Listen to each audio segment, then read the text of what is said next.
Hi guys, I recently finished reading Thinking Fast and Slow, a book on behavioral psychology and decision making by Daniel Kahneman.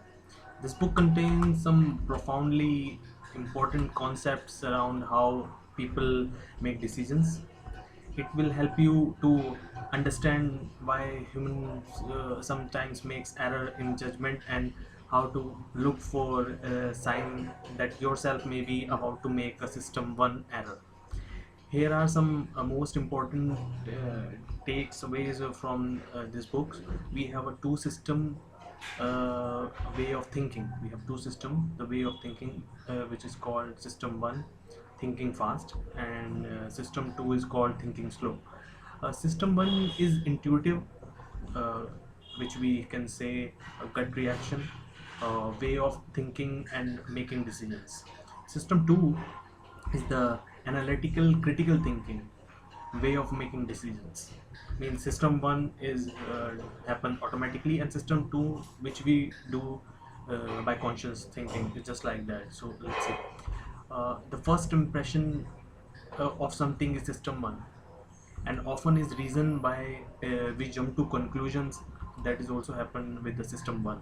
System two does reflection, problem solving and analysis, which is that is done by system two. We spend most of our time with system one. Most of our identify with most of us means we identify ourselves with system two thinking. We consider ourselves rational, analytical human beings. Thus, we think we spend most of our time engaged in system 2 thinking. Actually, we spend almost of our daily lives engaging in system 1 thinking fast. Only if we encounter something unexpected, or if we make conscious effort, do we engage system 2, like slow thinking.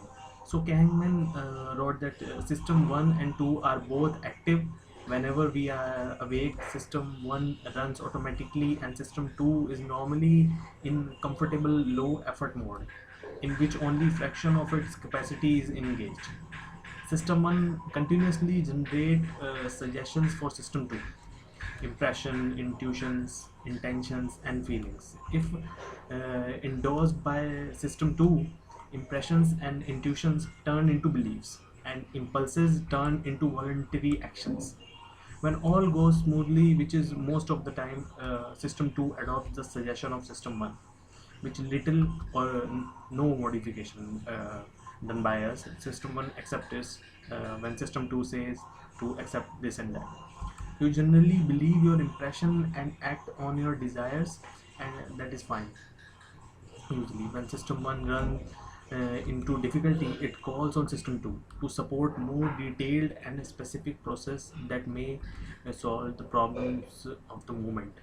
System 2 is mobilized when question arises for which system 1 does not offer any answer.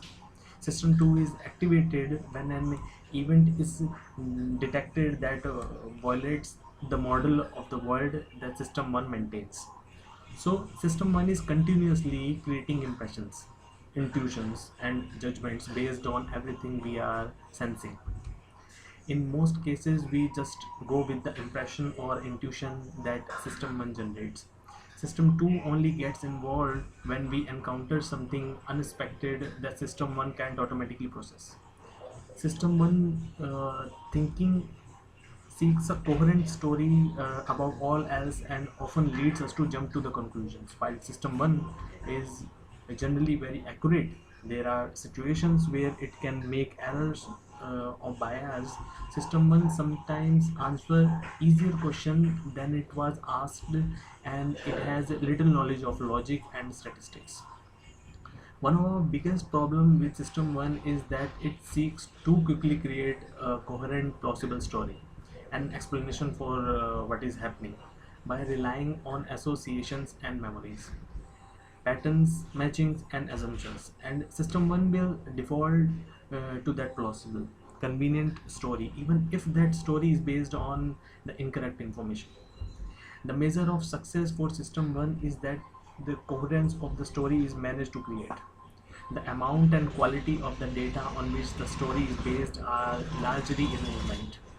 When information is scarce, which is a common occurrence. System 1 operates as a machine for jumping into conclusions. So that was a little mix up from my side for the book by Kahneman, Thinking Fast and Slow. I will come up with the more details view of this with my next video. Thanks.